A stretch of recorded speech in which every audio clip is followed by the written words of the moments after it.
Hello, everybody. It's another Sunday night, and that means I am here to talk with another great indie comics creator about a live campaign that you will probably really enjoy seeing. My co-host Joey Galvez is at a con today, so I think he's going to take it easy, and I hope he does. Those can really wear you out, but I'm your host Benjamin Morse, and I am here today with Matt Knowles, who is going to talk to us about Tatsumi. Matt, How you doing, how's it going, man? It's going good. It's going good. I mean, other than Facebook deciding it wanted to temporarily disable my account today, right, with 3 days left now in a campaign. Not exactly what you want to see happen, but we're going to keep it positive where we can. Yeah, that's a nightmare scenario. It's just to lose all access to some of your social media right when you're hitting the home stretch. Well, you don't even realize, you don't even realize how much in your normal day your life revolves around Facebook. And I don't just mean Facebook, I mean Facebook Messenger, because that's like the main way you communicate with people, shoot you a message. It's not any other app. It's not texting. It's not calling people. It's Facebook Messenger. So to have that be out is a little tough. Yeah, no, I can't imagine. I've had times where it kicks me out, and because they encrypt it sometimes, but it doesn't tell me. So I'm like not getting messages, and my wife will be like, "Didn't you see this? I asked you about that." And I'm like, "No," and I go and say there's no notifications, but then I have to go do the code, and it's like, "Oh yeah, there's a lot of stuff there I've been ignoring." So yeah, I can't imagine just from the messenger aspect, but also we'll get to this a little bit later since we kind of talk about the marketing businessy stuff on the back half. But Facebook's getting to be, I think, more and more important to sharing comic stuff. I think there's like a really good audience. There's a lot of great groups, and it's a good place to get some visibility, and you can send people right to your stuff. So to lose Facebook at the end of the campaign is a tough one. Yeah, they were like, "Oh, do you go against our marketing stuff?" And I'm like, "What are you talking about?" I'm like, I post stuff the same way anybody else does that's out there. So I don't know what triggered their spam bot, what triggered that kind of stuff. But hopefully they'll realize the error of their ways. I had a bunch of posts a while back. I didn't get dinged like for my account, but I had a bunch of posts a while back that got hit because of using a tiny URL link. But I think it was because they probably set their spam bot too intense. But then all those posts, I was able to appeal, and all those posts came back. So hopefully this will happen this time too. Well, I have something new to worry about when my campaign launches. I'm going to be paranoid, I think, the entire time. Was that link okay? Did I mess up? Am I going to get banned? I'm saying, man, we all need to be paranoid because we don't know. If we knew the rules of the game, it'd be one thing. Well, if we don't know the rules, how can you play by them if you don't know them? That is absolutely true. Joey's in the comments here. Con was fun, super tired. I can certainly understand that. I had done one con. It wasn't even a Comic-Con, and I was so beat by the end of it. So I could definitely understand you wanted to take some rest. So put your feet up and relax, man. But we're going to get into Tatsumi here, and we'll just say kind of start with a quick elevator pitch. Matt, tell us, what is Tatsumi? So Tatsumi, imagine Pirates of the Caribbean in One Piece meeting your favorite martial arts heroine. That is exactly who Tatsumi is. She is the last remaining daughter of a fallen empire. She is hell-bent on retribution and revenge against the evil forces that destroyed her entire kingdom. There's 2 elevator pitches in a row. Nice. And you kept it under 30 seconds.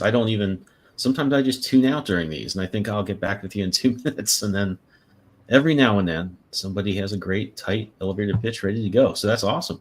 It's a great looking campaign. And I should mention that if you're watching this on YouTube, you can just scroll down on the description and you can get to a link right to this page and head over and back this great campaign.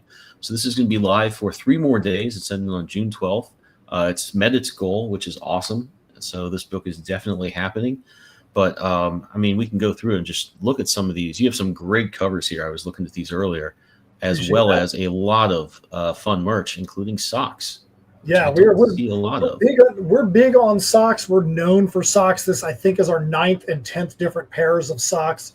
We like to make sure they're themed to the titles.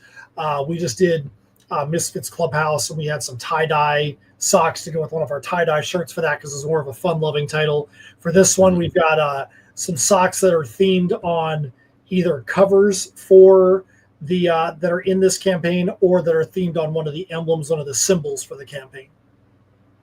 Yeah, you had some really nice symbols. In fact, I'm going to jump ahead here. We usually talk about the rewards a little later, but you're offering these wooden covers, and I love the way this logo treatment works as this like just iconic, cool logo. It looks great on a simple kind of engraved cover like this. Yeah, It's we were awesome. super happy to get these things done. Comic creator who knows Sarah White is a woodworker, and she wanted to collab with us on this. And she really like there was times she would talk to me about do we want it to be on this type of wood or that type of wood. I'm like, look, you're the one that's the the wood nerd, so to speak. You know all the Hmm. ins and outs. I'm going to trust your judgment on that. But she did a lot of work on dialing it in to make sure that the depth was right, the wood type was right, and the red and the black that are on there are actually painted wood. So she paints Hmm. the wood, then she engraves out the logo into the deeper wood, Hmm. and then seals it. So you have the sleek shine on the rest of it, and then you've got the engraved wood in the middle, which I thought was really cool. And then the wood one is just a regular sheet of sealed wood with the letters engraved in the middle. It's really cool. That's a great idea. Yeah, we were Yeah. super happy the way those things came out. Those things just got revealed this past Thursday. We've had a couple people take us up on those. We have custom leather work in this campaign as well. That we're lucky enough to be able to get GB Leatherworks back in the fold with us. Um, we have sold a ton of baby dragon head keychains from our medieval fantasy series Tales from Nocturnia. This time out, we designed a baby serpent head because it's Tatsumi the Serpent Mistress. So we have a baby serpent head keychain. Then we have our Soul Ripper skull pouch, which is it's basically a glorified D&D dice bag, but it's pretty functional in what you can put in there. We've had people get them to take them to Ren fairs to put their little things in or their Hmm. cell phone. We actually had one lady that was so impressed with GB's craftsmanship, she made that the pouch that she carries around her dead son's vial of ashes in. I could not believe it when she came up to our table and you can see she had a little pouch on one side and she kept looking at ours, and the pouch on her side kept looking at ours. And she was like, I want to be able to take this pouch that was his and put it somewhere else and have something new to Yeah. carry his vial around it. And I was like, look, that's got to be one of the coolest, most humbling things for somebody to think something that we had at our table was at that level of craftsmanship. All credit goes to GB Leatherworks for their Hmm. craftsmanship. But I was like, man, if somebody that what of a better testimonial is that for the quality of a product? Yeah. Yeah, that's their leatherwork. We have the pouch, the keychain, and then the side stalker, which is the pirate ship in the story, the side stalker pirate hats, all handcrafted, but hand leather made. Yeah, they look great. Boy, I can't imagine what I would not know how to respond to that situation you just outlined. I would be like, that's It like an was It's Always Sunny situation or something like that. I don't know if I'd have the correct response there. Yeah, it was That's a it lot. was very humbling. It was definitely one of those things that like made you feel good about the fact that you were, even though she wasn't a fan of Yeah, the yeah, comics, it was yeah, having something on the table that they would feel like was going to do their long gone child, because to do them justice. And we're like, wow, man, yeah. that's pretty cool. It is. It is. Yeah, it is definitely cool. Just to get back to the story a little bit, I get a little off track when I see some really cool stuff, especially if it's stuff I don't think I've seen some of those things before on campaigns, and the wooden covers especially. So they look great. I love these covers. I love the other characters, which we can kind of scroll down and see a little bit in a minute. But you mentioned in the elevator pitch, she's trying to get revenge for her kingdom that's been destroyed. It seems like there's a lot of lore with these villains she's hunting. Mhm. Tell us a little bit more about those guys Sure. and who So they're going after here. Sure. So in our one shot, I Am Keto, it happens in a fictional Far East kingdom, the Yamaran Empire, and it's protected by on three sides by these mountains with these purple orchids that kind of magically hide the kingdom, and Hmm. then their seas on the other side are protected by serpents, and they're like nobody even knows this kingdom exists, but somehow these soul rippers and dark conquestors end up kind of going straight through these magical orchids and just taking over. And the big thing about the dark conquestors and soul rippers is think about a vampire that has a symbiotic relationship with a parasite. And what that is the soul rippers do exactly what it sounds like they do. They literally attach themselves to their prey and suck the soul right out of them. And the soul is the only thing that is going to keep them alive. The problem is there's parts of the soul that get intaken by the soul rippers that are poisonous to them. And the only outlet that they are able to release that into is a Dark Conquestor. The Dark Conquestor, the only way they can survive is with that release from the soul ripper. So symbiotically, every Dark Conquestor needs a soul ripper to get that food. Every soul ripper needs a Dark Conquestor to release the things that are poison to it. So once a human is converted into a Dark Conquestor, in the same way a zombie or a vampire would with a bite, basically, then their whole existence becomes looking for food. And their only real food is the souls of living creatures. So the Yamaran Empire, unfortunately, just became the next kingdom in the way, the next empire in the way of their conquest across the entire continent. And so at the very end of I Am Keto, you have the character Keto, who gets pulled in through a portal and becomes a part of the Heirs of Isildur story. He believes he's the last surviving member. He gets pulled through because he believes he's seen everybody either died or get turned into a Dark Conquestor. Tatsumi, we find out at the very end of that story, has also survived. She did not see Keto survive, so she has no reason to believe that anybody else has survived other than her as well. She looks and sees in the story, she's like, I have to make my life's mission to remove the Dark Conquestors and Sorcerers from the planet. However, I know I can't do this on my own. I just watched my entire empire get wiped out by these things. I'm not stupid enough to think I can do this on my own. So she decides to take a little fishing boat that she's found on the shore of the sea and take it and sail it into the sea. She's like, if I get consumed by the serpents, it is what it is. If I don't know who else out there, I don't know what is out there, but it's going to be better than just handing myself over to these forces to just be consumed and turned into spirit food, basically. So that's where she's at on the boat. You can clearly tell she's been out there in that fishing boat for quite a while, drifting at sea. She's weakened, she's weary, and she ends up passing out, getting knocked out for an indeterminate amount of time. And next thing you know, she wakes up and sees these unfamiliar faces. She's never been out of the Yamaran Empire. She doesn't know really what other cultures, other people look like. And she sees these pirates over top of her all saying, we're going to take good care of you. Oh, yeah, we can't wait.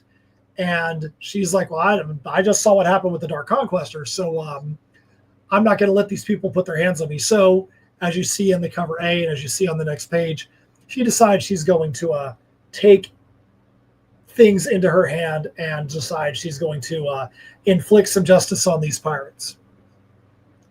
And, and these end up being kind of her supporting cast. Exactly.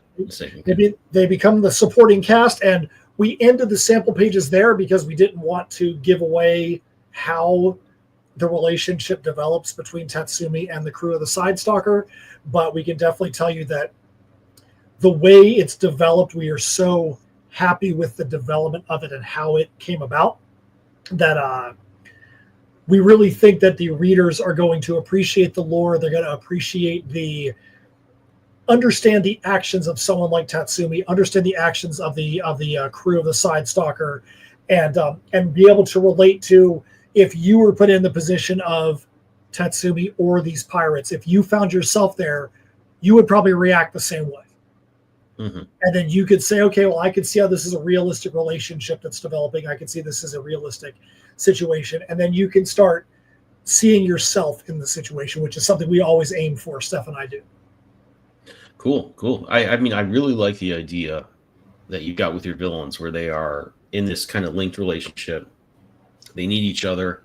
I look at these old cartoons I would really love to watch, like, G.I. Joe. You had Destro and Cobra Commander, and some of those other guys were not. There's those guys that lived in the swamp, and they were a little out of control. But I always love it when the villains have some friction between them. I just think that's such an interesting, bit of territory to mine that I don't see everybody do. And I think you always see that when you have a team come together He's like, okay, yeah, these people, this guy's not so good at this, but this girl's good at that, and they figured out that's pretty standard kind of story mechanics. I really like to see that with the villains though, because I just think that's such a that kind of is the way things happen in life. You have room for some nuance there where it's like, okay, these people, yeah, they're just trying to survive, but there's just different roles and different culpabilities that just give it some texture and make it a lot more interesting. Well, I definitely think that you're going to see exactly what you're talking about develop with the Dark Conquestors, because one of the things about them that makes the Dark Conquestors so unique is that even though their only desire, like what they say, like with a zombie, they lose all humanity and all they think about is, they don't even think, they're just, we got to go consume. Mm-hmm. Vampires still have some humanity, and you see them still kind of reacting as humans. So Dark Mayu, the reason why she's an important character is in I Am Keto, there is a main group of people that we focus on, one of which is Keto, and two of which are Tatsumi and Mayu, who are two friends who grew up as best friends in this very close-knit friend group. And at the very end, where Tatsumi believes she's the last surviving person, Keto believes he is, Mayu gets converted and turned into a Dark Conquestor. She's not used as soul food. She's not used as spirit food. She actually gets turned into a Dark Conquestor. Mm-hmm. And Tatsumi has no idea that this has happened, because she ends up going over a waterfall and kind of being out of sight of what's going on. So she has now made it her life's quest to remove all traces of the Dark Conquestors and Soul Rippers from the planet, not knowing that her best friend in life is now one of the things that she despises the most. So will there ever be a point where either of the two of them realize? Possibly. But, we'll just have to see how the series unfolds. Clearly, as a writer, they're going to have to at some point. But that's definitely not the only story point, the only arc in the story. Yeah, I mean, I know you don't want to spoil anything, but it's like, yeah, you set it up that way. It's like, yeah, you're not going to get to, oh no, they never ran into each other. It was just worked out that way. I remember reading an interview with I think William Shatner talking about Star Trek 3, where they have to find Spock and bring him back to life or something. They were kind of complaining about spoilers. Someone's asking about it. It's like, well, he's going to come back. We're not going to get to the end of the movie and say, sorry, folks, we didn't find him. So I love the design of this character. And I don't know why, but it just makes me think of Mortal Kombat. It might be the font you're using, but I can hear that voice in my head here. I just hear like Dark Miru victory. Well, for I Am Keto, the rub for that story was it's like Mortal Kombat and Soul Calibur meets Mad Max. So we definitely have some of that feel and that vibe around the characters. We want people to feel like, this would be cool if this is a fighting game. I might want to go select, this is Mayu versus Dark Mayu. Have like the good version and the nega version in there together. We definitely wanted to have that be in there. No, it definitely comes across, and I think that's kind of a cool. You see a lot of that for indie comics. You don't see a ton of that, I think, in even indie comics that are in stores or certainly big two. That the things that we draw upon for those, or that we see being drawn upon, are there's a lot of sci-fi tropes that get picked up. There's obviously a lot of superhero stuff and some barbarian stuff. You don't see a lot of like the Mortal Kombat, the Street Fighter, some of the 80s, 90s video games, which I think have really great aesthetics. That translate great to stories like this. And I'm surprised I don't see, I see some of it, but I'm surprised I don't see a lot more of it. I'm a big fan of Soul Calibur. Mm-hmm. And so seeing Soul Calibur, seeing the great character designs they have there, and wanting to see them in a comic form is definitely where we wanted to go here. But we, obviously, when you're in a fighting game, you're going to see characters be a lot more extreme. You're going to see characters, the designs be a little more extreme. We wanted there to be a little more humanity to the characters that we have here. Yeah. Like as you have on the screen there. Marley, you just had it on Motomari, the Majutsushi, which is, he's an important character. I think he's one down from Marley where, so Majutsushi in Japanese means magician or conjurer. And we, in the Yamaran Empire in I Am Keto, there were a handful of Majutsushi, the wise men, the magicians, the conjurers that were a part of that empire. And when the empire was overrun, we find out that the Dark Conquestors and the Soul Rippers also have which that you see with them, whose name is Cordelia Divina. So she has her own darkened powers that she uses. We didn't know that there was even another magician out there. And now we find out that these pirates also have a magician with the Motomari. So we're showing that this wasn't something that was just unique to the Yamrid Empire, that there are all these other people. And one of the things that we try to do is we try to be very careful with how magicians are so normally overpowered. Normally, you look at Marvel, you look at DC, and people that have got powers are so overly overpowered that you lose their humanity, and it takes you kind of out of the story because they become kind of like fixtures and plot devices for real people. One of the magicians that was in the Yamrid Empire had the ability to communicate with plant life. They could communicate with plant life. One of them could communicate with the water, and so we made it where there were very subtle things that they could do that made them a little more than just a regular human. But it wasn't like, they're going to be, casting portals from their hands or, some kind of stuff like that you would see in a Marvel. We wanted them to be a little more down to earth. That way the humans that were there still could play a part. Yeah, I think I'm not a big stickler for, stats and strict rules and stuff like that when it comes to writing and reading stuff. But when it comes to Magic, I think specifically, I need some pretty good rules, I think, for it to be something that has stakes. Because otherwise it's just like, oh, this whatever point of cliffhanging peril, they're running into, okay, well, they have a thing, or they reach into a pouch and it's the right thing. And, maybe there's some suspense in the what amusing thing is this going to be question. But ultimately you just know, well, yeah, there's going to be a thing. And it's not going to be necessarily that clever of a solution that you kind of want when you. And I like the old Batman stories where it would get to, in the 70s, they do these mysteries and it would get to a certain point and say, Batman has figured it out with the clues he's found so far. Have you? Yes. And you want that to, you kind of want to be surprised, like, oh, I didn't see that, but of course Batman did.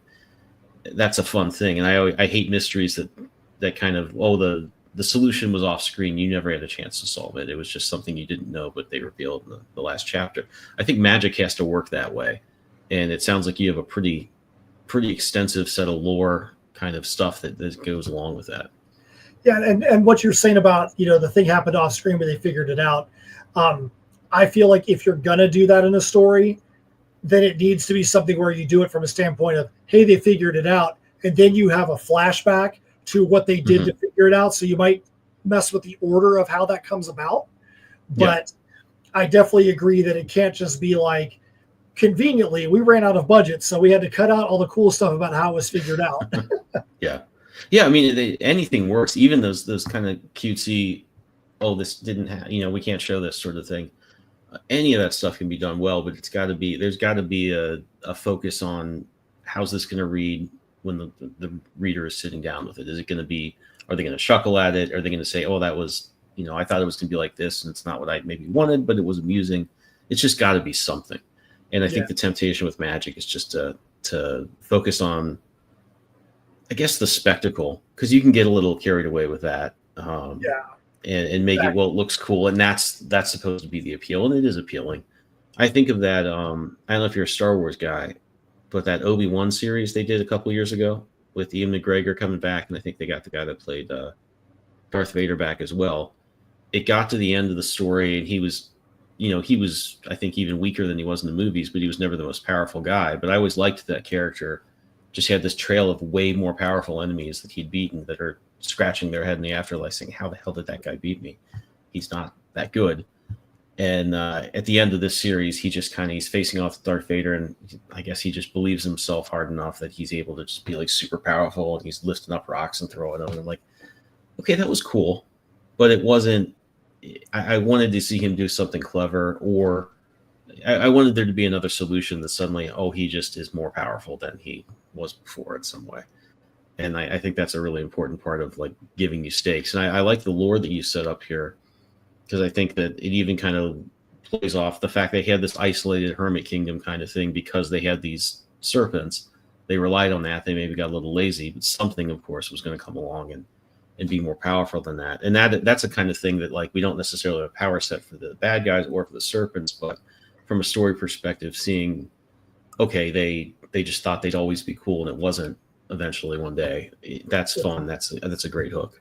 Exactly. The Yamaran Empire, they had no reason to go outside their borders. Some people that were in there, like Tatsumi, didn't even really know that there was stuff outside the borders because the way we set it up with the purple orchids on the mountains that had the force field, but also was like from a real standpoint, it had like a stench to it. Nobody wanted to go near it. They couldn't see out, people couldn't see in. And like you said, they were kind of lulled into just, we have everything we need inside these mountains. Why would we go outside of there? We don't know what's out there. We know there's a sea, but we're protected by these mythical serpents that maybe exist, maybe don't, but we believe that they're there.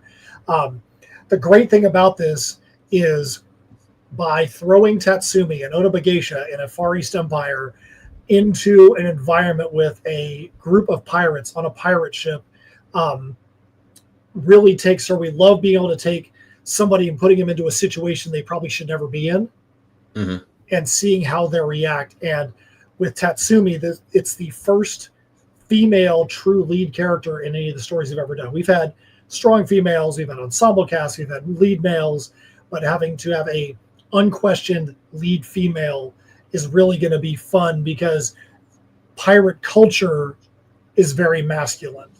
The pirate ports are very masculine, and most women played that secondary role. And with our crew, we try to throw that on its side. Lydia Snake Arrow, Marley Pendleton, two of the people on the ship, definitely show that these are women not to be messed with. As the story goes on, as we get into later issues that we're already working on right as we speak, even though this campaign's going on right now, we are deep into the art on issue 2. We already know where the script is going to be on issue 3.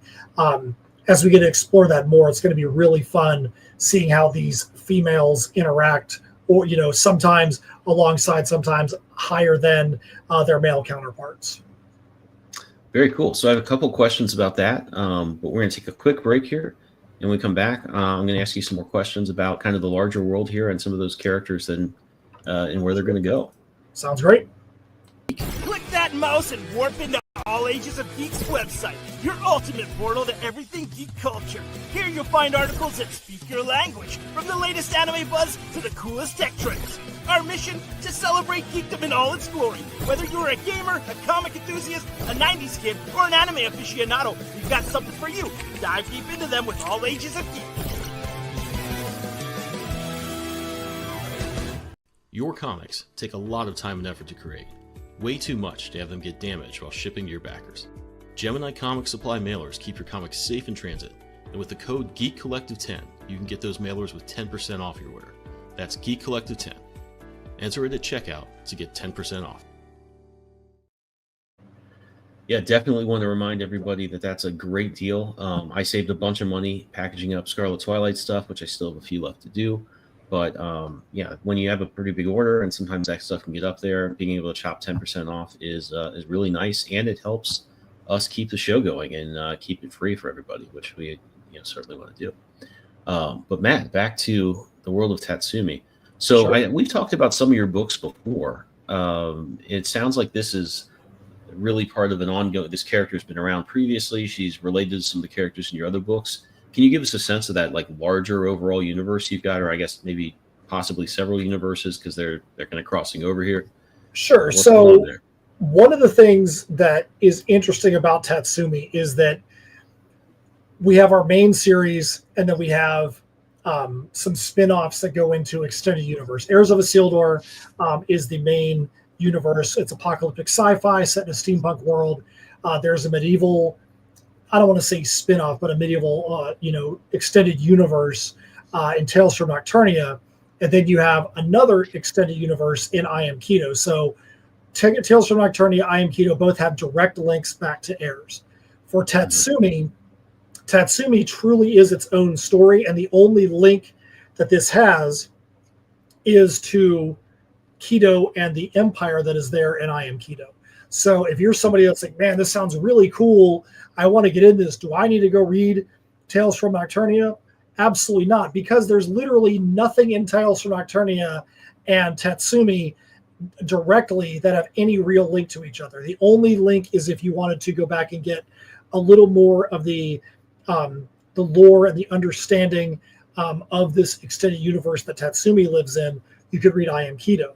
Now, if you read I Am Kido and you were like, well, this is really cool, I want to see where this extends to, then you would be like, I want to go see where Kido is in Heirs of Isildur. But you definitely don't need to be intimidated by a larger extended universe if you want to just jump into Tatsumi #1. We do have I Am Kido, the digital and the physical, in this campaign. So if you wanted to get that, you could get both.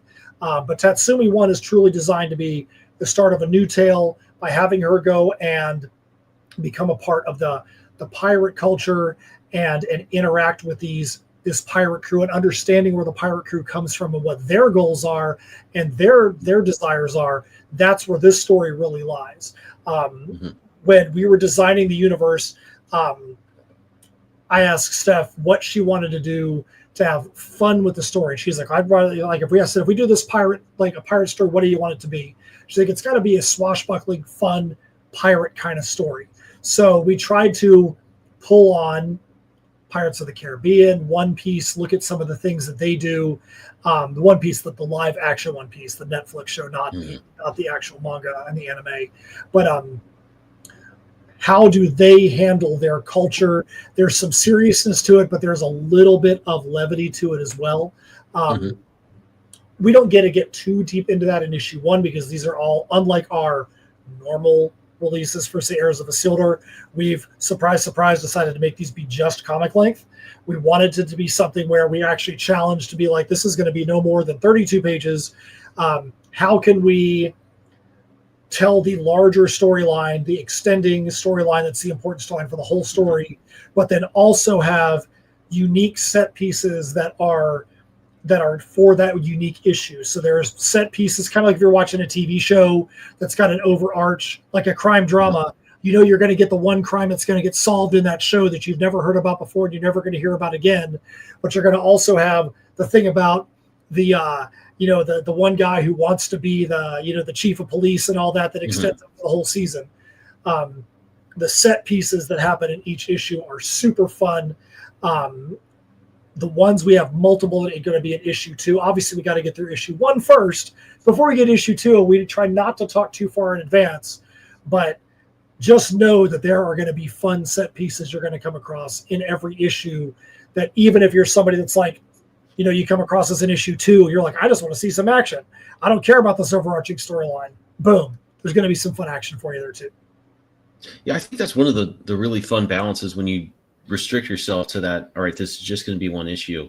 And, depending on the length of your story and then obviously the backstory that leads into it, that can be really, it forces you to do things that are entertaining, because you can't just say like, oh, well, they explain stuff in the first part, but the issue 2 is where all the cool stuff happens. Just bear with me, because you can't let yourself do that. At the same time, I think there is a lot to be said for throwing people in with some details or some characters or some references that don't necessarily, that aren't completely explained. I sat down and read Imperial, I think is the new Marvel event they're doing that Jonathan Hickman's writing. And I didn't know where a lot of those characters were at the start of this story, but it was easy enough to figure out like what was going on in a way that was actually kind of fun, that I'd look at and oh, that's cool. I'm interested in the fact this character is in a different place than I remember them being from when I was a kid. And it didn't bother me. I didn't need the continuity. It just needed to be intriguing. And I think that you really have to force yourself to make decisions on when you're sticking to one issue. And is this going to be a 3-part total series, or how far is this going to go? Right now, for this arc, the story that we want to tell right now is probably going to be 5 issues. Okay. We know where we're going to go. We know we're, like I said, about to start the script for 3. We've already got the notes down for it. We know the things we want to have happen. We know in concept where 4 and 5 are going to go. Once we get to that point, we'll see if the story kind of dictates being longer, shorter, anything like that. And then we'll see where we go once we get to the end of 5 or the end of this arc. We know ultimately exactly where we want this thing to be. It's just having fun exploring how to get there. Yeah, yeah, that's awesome. I mean, I think that's a good format too. Is the 5 issue? It's enough to give you some, some texture. You can have some scenes that don't necessarily just really mow along and get you to the plot, but you can have some conversations. You can get the characters to breathe a little bit and interact. And it sounds like a big part of this is not just Tatsumi's revenge plot, which sounds pretty, I wouldn't say dark exactly, but serious and kind of a Batman vibe to it, I guess, like very serious and that sort of thing. And then you've got these pirate characters that are a little more lighthearted and I don't know, happy-go-lucky or something like that. Just not quite on the same wave like with her. And you want to have time for those characters to bounce off each other. That's just a good way to let that breathe a little bit. Oh yeah, we're super excited for people to be able to see.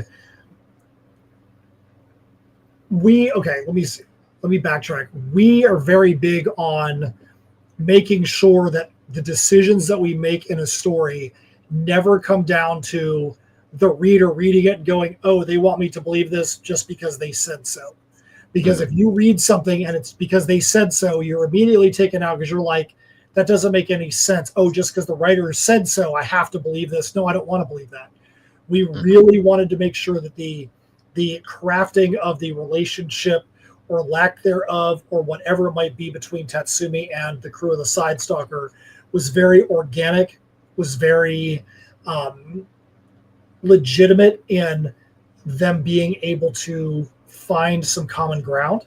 What that common ground is, you have to get the issue to understand that. But we felt really good about that when you get to the end of issue 1, you're going to feel like, okay, this is definitely crafting a solid foundation that there's going to be some fun stuff built on. And then when we get to future issues, you're going to be like, wow, I still did not expect it was going to go that direction. Yeah, I think it's hard to write a good issue 1, really hard. I mean, because you have to, almost everything you need to do, it's just hard to explain everything and cover those bases, to have surprises, I mean, how do you have a surprise when you don't know about the thing in the first place? It's just a really tough balance to work out. But yeah, I mean, I think the thought that you have kind of some existing atmosphere to draw on and you know where it's going, you know how it fits into this larger thing, I would imagine makes it a little easier to map out and concentrate on those details that you wanted to cover. One thing I wanted to mention, the artwork here is really nice. Some of these panels, kind of reminds me of Patrick Zurcher, who does Solomon Kane now for that Conan company, but really nice stuff here. Did you have you worked with this artist before? Is it the first time? Where'd you guys? Alessandro Ventura is our main artist. He's the one who he did all of the Heirs of Isildur, the Perilous Prospects arc for us. He did I Am Keto. We also brought in Alan Emanuel to do the colors on I Am Keto. And since Alan came in to do I Am Keto, he's now become the colorist on the Perilous Prospects. And he's the colorist on this as well. It just, the vibe, we all work together really well. And as you can see, the reason we brought Alessandro back is he really understands what it is we're looking for. And there's times that like what we think we're looking for, he's like, man, I can make this better than what you're thinking. So that's what you want. You want an artist to be able to make it bigger and more epic than what you were looking for. And so that's always great. Yeah. So Alessandro, if you like his art style and you're like, man, I definitely want to see more of this guy, you can get the entire run for Heirs of Isildur, the Perilous Prospects. You can get I Am Keto and you can get this, and you're going to be able to see everything he's done for us. He's actually the artist on cover A as well.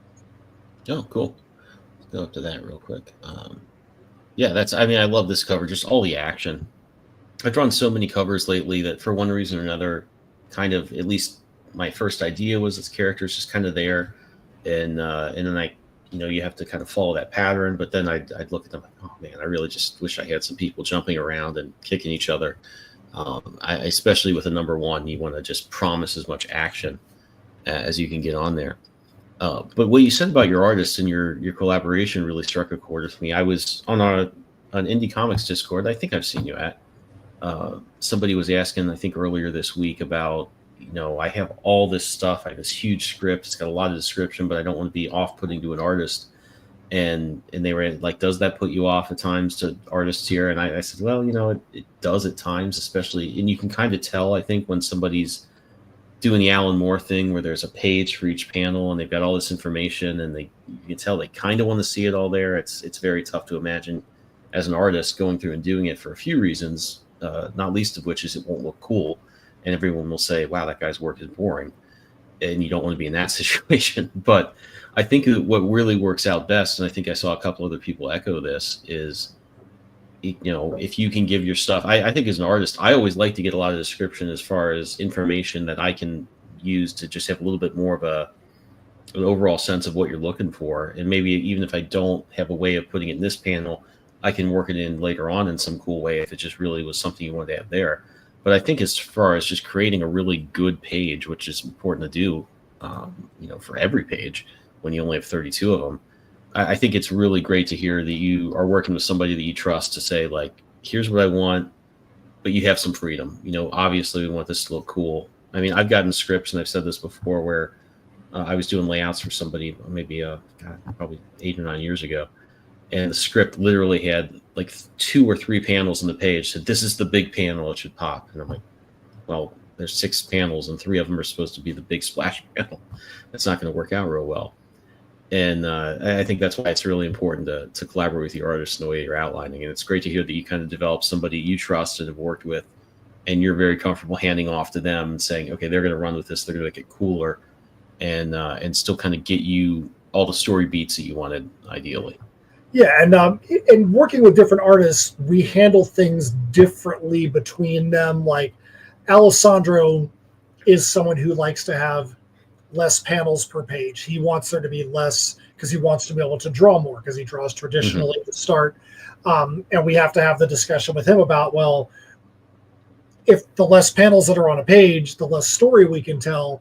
So, sometimes we have to have more stuff happening on the page, but then he's like, well, then we have to figure out what the most important things are on that page, so that way, like you said, you're not just drawing, stuff that's like this big and expecting to have, 16 chapel level art that's, an inch by an inch.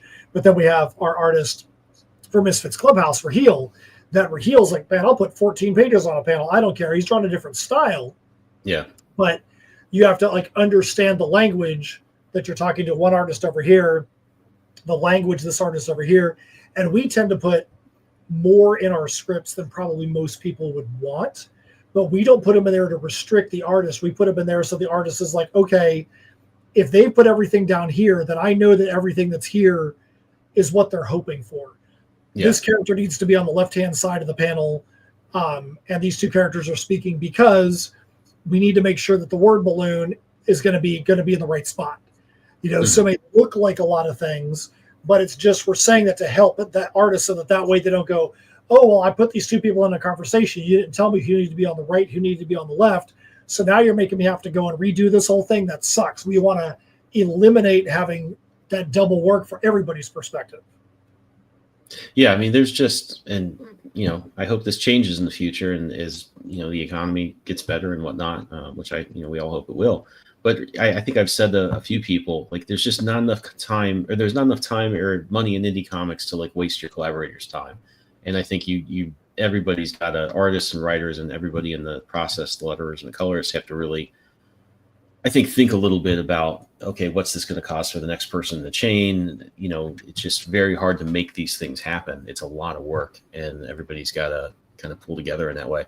The reason I keep coming back to this page is this looked to me like a page where there was a lot of description, or, okay, she needs to do this, she needs to do that. Maybe we want to see this thing.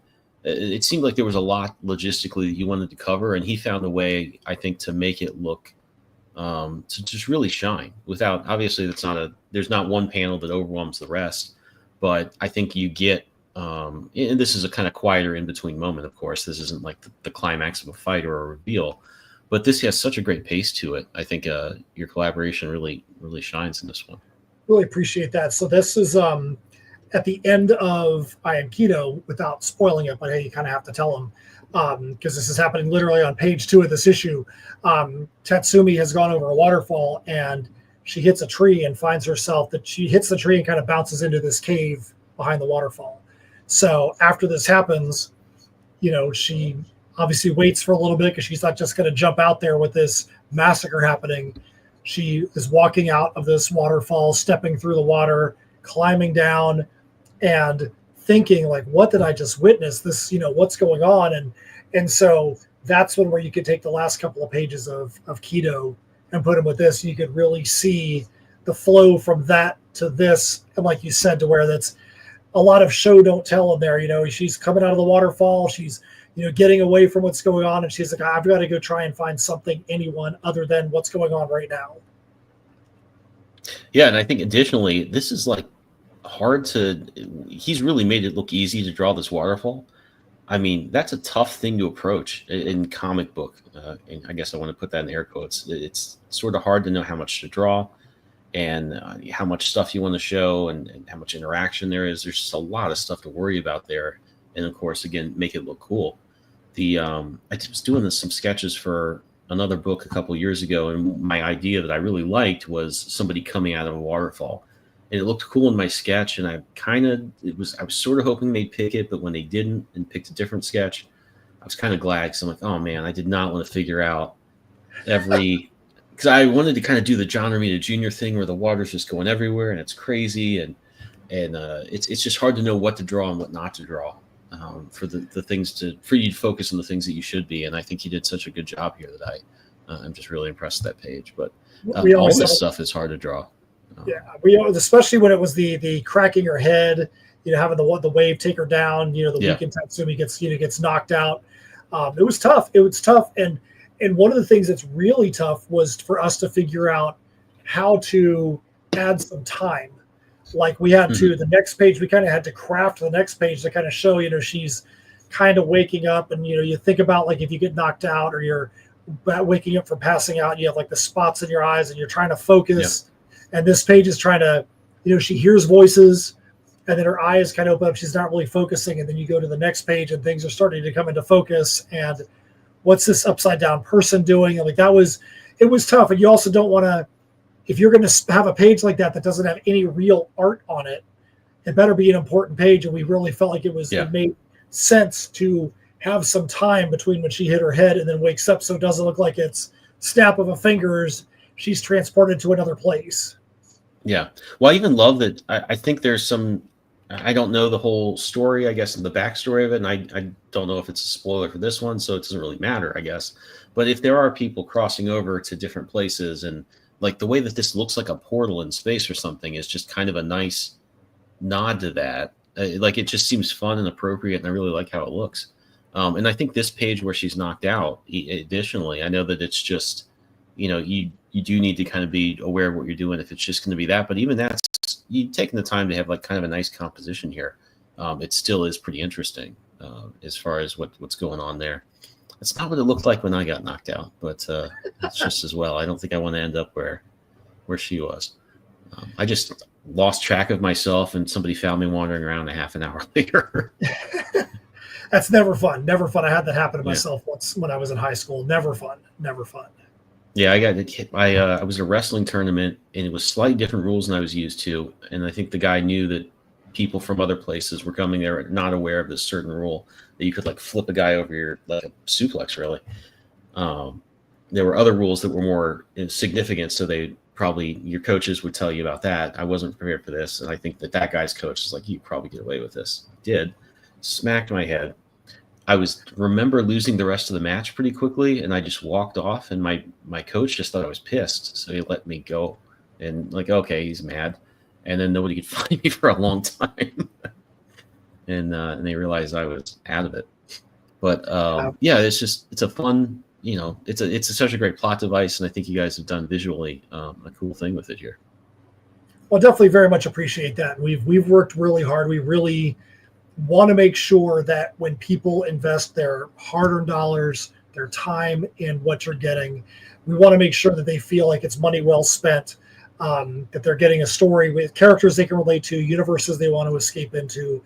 And in a day and age where, you know, money's hard to come by and everything is really expensive, we want people to feel like that this was the right thing to invest in, that they don't get it and go, wow, that's really what I got. You know, we want to support people, but we want to feel like we're getting something back as well.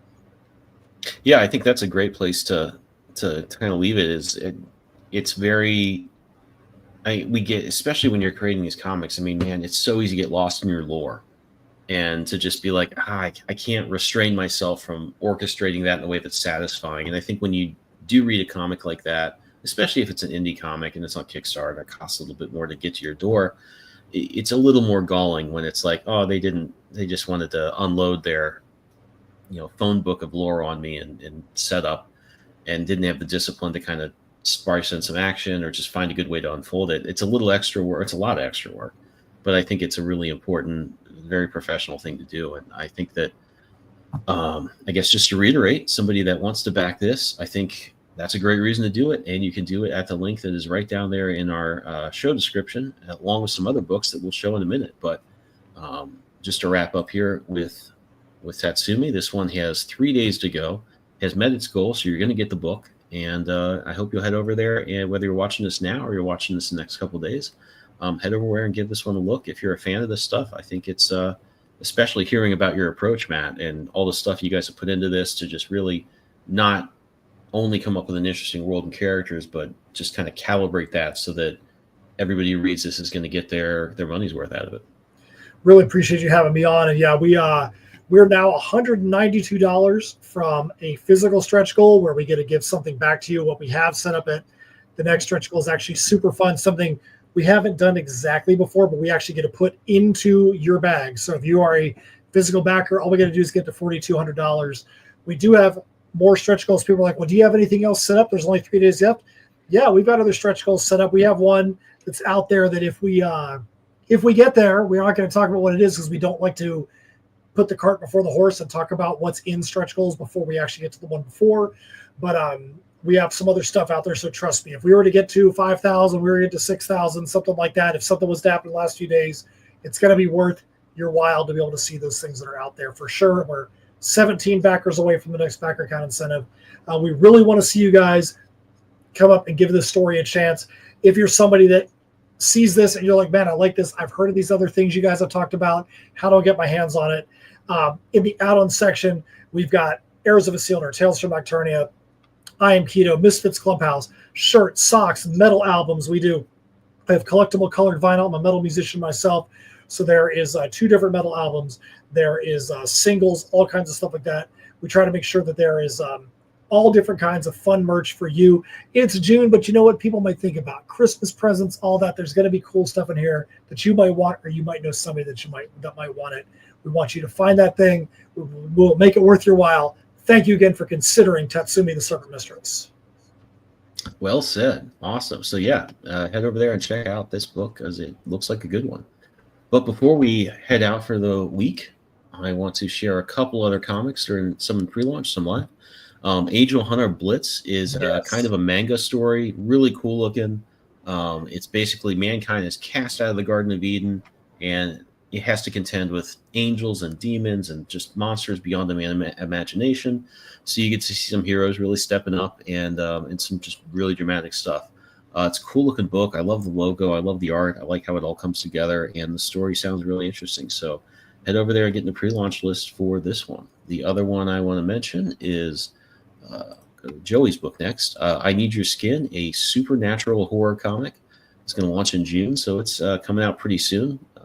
This one it's a cool story on its own. I've read it, but what's really cool and really exciting is some of the stuff Joey's told me about where this is going, some stories that come after this. It's based on the 7 deadly sins. It's kind of setting up a whole, not just connected stories, which is cool enough, but connected stories that are escalating to something pretty monumental. So this is a really fun one. You can get a lot of good covers. This one's great, the cover A. This one, which is kind of the headline image. I love this monster and I love this composition. And you can get my cover, which is based on some Misfits art. It's a really fun one to put together. So head over there to get in the pre-launch when this one launches. So you'll hear when this one launches, which will be soon. Next one I want to mention is my book. The next We Are Scarlet Twilight, Cobalt Crisis Part 1. This is basically, I wasn't sure if I was going to come back to the story. I liked how the first 4-parter ended, and I thought I'd said everything I needed to. But eventually I kind of had a good idea for some stuff that would, not just where the story would go, but what really made it worth doing. And I was reading Crisis in Reverse, as I do from time to time, and thought, nobody's ever done this in the style of the 1940s. And it's kind of cool to imagine when you had all those early Batman, Superman, JSA, Captain America comics, what if they had a Crisis big crossover thing like that then, with all these characters mashed together, universes coming together, characters dying, all the monumental stuff that we didn't get till decades later. So I thought, hey, this is a reason to make this worth doing. So I could really found some really fun things to put in there, some really good surprises, and I think some things you're used to seeing in these big 2 events, but done in a totally different way that's going to make it seem fresh and fun, and like you're seeing it for the first time. So we're going to launch this one pretty soon, and you can head over there to the link below and get on the pre-launch list so you'll know when we do. And the last one I want to mention is Interstellar Dust from our friend CJ Hudson. No, you don't need that coming down. This is an omnibus of all the existing Interstellar Dust, so a lot of great content here. CJ always works with some great artists, so you know you're going to get a great looking book. This is a fun book. It's got a lot of just great visuals, great characters, and definitely recommend everybody getting the pre-launch for this one so you can get this this great book. And he does some great stuff. He's got some great stuff coming out that people will really like, I think. So head over there and check out Interstellar Dust. But before we leave, I'll just go back to Tsumi here. Encourage everyone to head over there. And Matt, I want to thank you again for coming on and telling us about your comic. Great to have you. So much. Appreciate it so much. I know that Steph and myself and the art team and the cover artist Chess and Gwen and Christopher Hirschberger definitely appreciate it. And we hope you guys will give it a chance and take a look. We know you're going to like it. Great. All right. Well, I hope everybody watching, whether you're watching now or if you're watching later in the week, that you've had as much fun talking about this comic as I have. And we will see you again next week with some more great comics and great creators to talk to.